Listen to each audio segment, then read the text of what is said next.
Hi, my name is Michael Lynn, Resident Technology Assistant with Parasol Alliance. I'm based out of Champaign, Illinois. Today, we'll be talking about cell phones and VoIP landline phones. First, we'll go ahead and talk about cell phones. So there's three major groups with cell phones when you're looking to get a new one. They'll have Apple iPhones, they'll have Android phones, and there's another one that's not as common, but it is called a Jitterbug phone. And we'll get into kind of why these are good and why they're bad, kind of the pros and cons of them. But just to start off, the Apple iPhones are the most expensive in the group. This is mainly because they have a lot of proprietary software on there, which just means a lot of software that works with Apple products. So if you have anything like an Apple TV, an AirPod, Apple Watch, all of those different items will work a lot better with iPhones. So they have that software in there to make it work better. So they do raise the prices of their phones a little bit, as well as a lot of people know what iPhones are, so they just have that credibility in the market to make them a little bit more expensive. iPhones do provide a lot of accessibility features as well. So they have a lot of things on there to make the phone easier to use, easier things to hear, see, all those different features that you might want on a phone. And we're going to move on to Android. So in regards to pricing, it is about in the middle of the pack. They are cheaper than iPhones, but they can be a little bit same price or more expensive depending on what kind of phone you're getting, if it's the newest one or older. Androids do have a lot of customization on them, but it can cause some issues if you customize too much, or it can be too overwhelming at times. So that's a downside of it, but you can change a lot of things if you're very familiar with smartphones. You can change it to whatever you'd like it to be, how you like to see, where the apps are, how they look, all that kind of stuff. They do have accessibility settings as well, but what I'll say is they have the basic settings that need to be in there for hard of hearing. If you have sight issues, anything like that, they do have features that can help you, but I would say iPhones have some better features on there that help you out a little bit more. And then to go on to the last category, the Jitterbug phone. These are the cheapest phones in the group, but they are the easiest phones to use. So they're pretty generic, they're very simplistic. There's not many things on the phone that you can do, but it can do all those basic things you need it to do, like calling, texting, checking your email, and any other basic things you want to do on a smartphone. So to get started, we'll go ahead and talk about iPhones and go into a deeper dive into how much they cost, some of the benefits of them, and kind of the features they have. So when you're buying an iPhone, something I always recommend to anyone who's trying to, always buy the one below the current version or even the one below that. A lot of the upgrades they make on iPhones don't really have that much of a benefit. Most of the time, it's something to do with the camera. They'll make the camera better, or they're going to make the battery last just a little bit longer. But for the most part, if you get an iPhone 14 compared to the newest one, iPhone 16, there really won't be too much of a difference on what you can do with those phones. Another thing I would mention, and this goes for really any phone, I would always get the case and screen protector somewhere other than the store. So when I say the store, places like if you're going to AT&T or Verizon or something to get a new phone to upgrade, those cases will always be a little bit upcharged because they know people are going in to get new phones. So they have those cases available and they have them all on a set price for the most part, depending on the case. But I would always go through something like Amazon. They have some pretty good cases on there that are pretty durable, as well as screen protectors that work just as good as any other ones at a lot cheaper of a price. So that's something else we can definitely take a look at. And again, this is really for any phone in general. The cases are going to be a little bit more expensive at the store rather than buying them online through Amazon or anyone else. And then to go over the pricing for these iPhones, the average price for an iPhone 14 is about 500, iPhone 15 is about 6 to 700, and the newest one at the lowest is about 7 to 800. And again, these are all the lowest prices for these phones. So if you wanted to get an upgrade in the storage, or if you wanted to make the phone a little bit bigger, they have something called XS Maxes, and they just basically take that iPhone 14 and just increase the size of it. So if you want to get those features or anything like that, it will be even more than that. But it's something if you want, you can definitely get, but just something to think about when checking out all these different phones. Another key thing that a lot of people ask about is the storage and the battery of these iPhones. Like I just mentioned, there's going to be a wide variety of different sizes for these iPhones, such as 32 gigabytes, 64, 128, 256, all the way up to 512.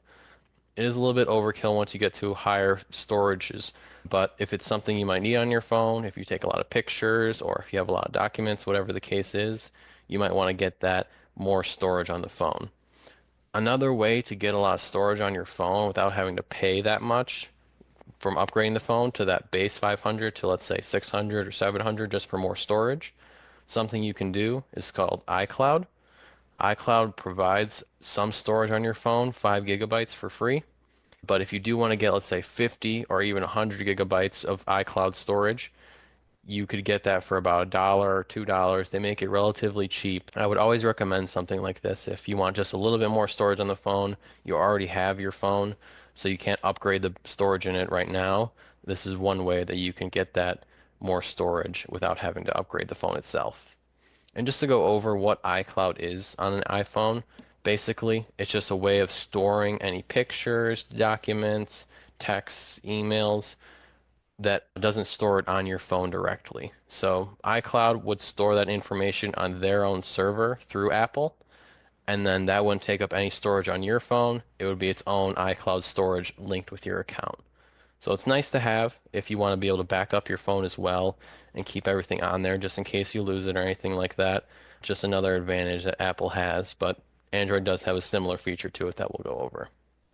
Regarding the battery, iPhone batteries last roughly 8 hours. It really depends on which version of the phone you get. The newer ones, I will say the battery gets better and better every year, so it lasts longer. So it just depends on how often you're using your phone.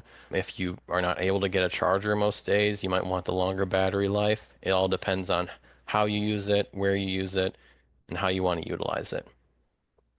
And then to go over the accessibility features with the iPhones, they do have a lot of different ones, such as assistive touch, assistive access, things for hard of hearing with hearing aids, things that make things easier to see with increased zoom.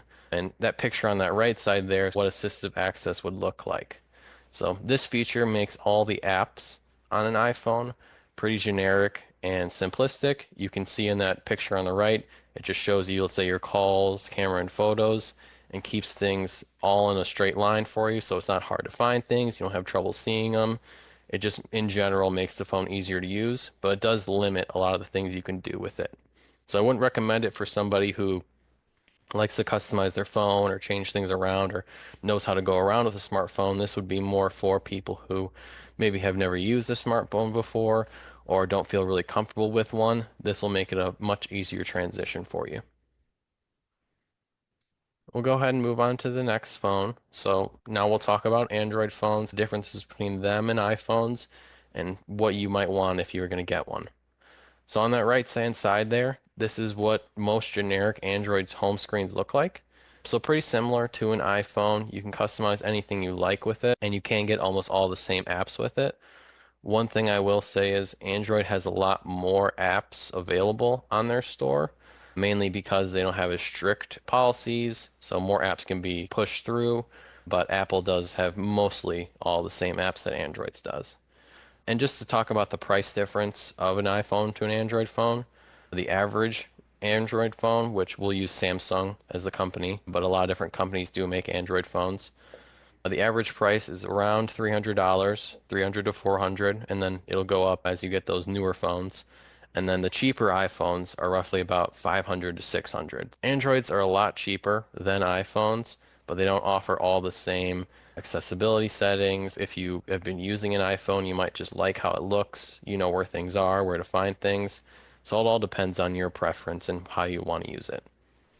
In regards to the storage or battery, in general, Android phones from Samsung have more storage than iPhones. If you were to compare when, the phone was released to the same iPhone in that release year, Androids typically have more storage, their battery life lasts a little bit longer, and these are the main differences that they try to sell so that they can get people to switch over from Apple products to Android products. So that they can't always do some things like the proprietary software that Apple has to work with all their other products, but they can put more into the phone to make it better for the user. But again, Androids have a lot of customization on it. So if you don't really want to customize your phone that much, I wouldn't really recommend an Android, but it is more for the advanced user. As for the accessibility, I went over it a little bit, but Android does have those basic ones where, if you have hard of hearing, they can increase the volume. If you have hard of sight, they can make the apps bigger. If you want to be able to do speech to text, that feature is also available, and a lot other ones. So Androids do have those accessibility features on them, but like I was saying, it's a little bit harder to find them. Things in Android phones are just don't work as good as Apple, but in general, for the most part, Android phones will work pretty similar to Apple phones. Just a few different things with it. If you have a preference on how things look, how things are, definitely compare Androids and Apple iPhones next to each other, see how you like them, and go from there. And if you don't really want to pay that much for a phone, you just want a basic phone, just be able to call, text, maybe get email, and surf the web, that's where the Jitterbug phone will come in. These phones are pretty easy to use and available at retailers like Best Buy and Walmart, as well as the main website for Jitterbug. The company that provides these phones is called Lively, and they offer a pretty cheap service along with the phone itself. So the flip phone that you're seeing on that right side costs about $48, and that smartphone costs about $72. So they're relatively cheap compared to iPhones, especially, and even Androids, but they're very basic. You're just calling people, you're just texting. It does have a camera, and you can surf the web on it, but if you're trying to do that on a flip phone, it might be a little bit harder to do. So it all depends on who you are. If you're not too familiar with smartphones, you might like that flip phone. If you just want a random phone to use, you might get the smartphone version of it. But it all does depend on what kind of phone you need, how frequently you use your phone, and how experienced you are with smartphones or these type of phones. To go over the storage and battery regarding Jitterbug phones, the battery typically is about 5 hours if they're being used for a lot of time, maybe the whole time. And then if you're just taking random calls, you just have it on your desk or table, and every now and then somebody calls, you pick it up. It should last about 12 hours for you. And the same thing goes with those iPhones and Androids as well. All of those hours that I mentioned before, or if you're using the phone continuously through that whole time, that's when they'll eat up the battery. But if you're really not using the phone, if you're just mainly calling people, texting, stuff like that, it won't use up as much battery as it would if you're streaming something, watching a video, anything like that. They have that camera and web browser feature on there, but they're not as utilized on these phones as they are on other ones like Androids and iPhones. In regards to the accessibility with these phones, it is extremely easy to use them. As you can see kind of on the picture on the right, there's not much to it. It looks a lot like that Apple Assistive Access I mentioned earlier, where it's just big icons. You're not doing too much with the phone, as well as there's not many features on there, so you can't get confused, or if you misclick something, it's easy to get back. They have a lot of these accessibility features built into the phone, so you don't have to go in the settings and adjust them. They're just kind of already on there, making the apps bigger. You could have the apps like say what they are as well if you have hard of sight, anything like that. And these phones are just very simple, not much to them, but if that's something you're interested in, then definitely get one of these phones. And that is it for all the cell phones I'll be talking about. And this next portion, I'll be talking about VoIP phones. So what are VoIP phones? A VoIP phone is a type of a landline phone that's connected over the internet instead of a traditional telephone line. So you wouldn't be going through a telephone company like AT&T or Verizon or anything like that. You would be going through the service of the company that gives you that VoIP phone. We'll go over that a little bit later. So this would really be used only in instances where you want to keep your landline phone. Let's say the building doesn't have telephone lines in it, so you can't use any telephone lines, but you still want to keep your number. You want to keep that same landline phone you use, but you don't have a telephone line. That's where the VoIP phone will come in. You'll be able to connect this phone to your landline phone, and then most of these companies have thing on here where you can change your number to your previous number. So if it was from AT&T, you can transfer that number over to, let's say, Vonage or Ooma, and I'll go ahead and talk about that now. So the different companies that do offer these VoIP phones are mainly Vonage and Ooma. The main differences between these two companies is Vonage requires you to have a hardwire connection or an Ethernet cable to plug into for it to work, and this would need to go in your router. But Ooma is able to be run wirelessly over the internet, so there's no hardwired connection needed, but it is available if you like it. And we'll go ahead and talk about these two different companies and what the pros and cons of them are. So Ooma is that first one you're seeing at the top with the black box, kind of looks like a flower. That service costs about $100 to buy that device, and then the service itself is $10 per month. And again, you would be using this if you wanted to have a landline phone, you don't have a telephone line, but you do have the internet connection. This Ooma device would be able to connect to the Wi-Fi or an Ethernet, and then you'd be able to call people like how you normally do with your landline phone if you don't have a telephone line in your area. But there have been some known issues with the Ooma devices having issues over the Wi-Fi, disconnecting, things like that. So it is recommended to have an Ethernet cord. But again, these are really the only company that offers wireless VoIP phones. We'll go over Vonage as well. They only do their phone service over an Ethernet cord or hardwired. This makes it so you don't really ever lose connection to your phone. You don't have many issues as Ooma might have, but it kind of limits what you can do. If, let's say, you don't have an Ethernet port in your room or anything or any close by, you want to go over Wi-Fi, that's when you would get that Ooma phone.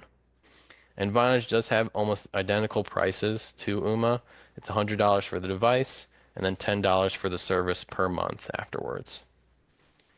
And that is it for the presentation. Thank you guys for listening.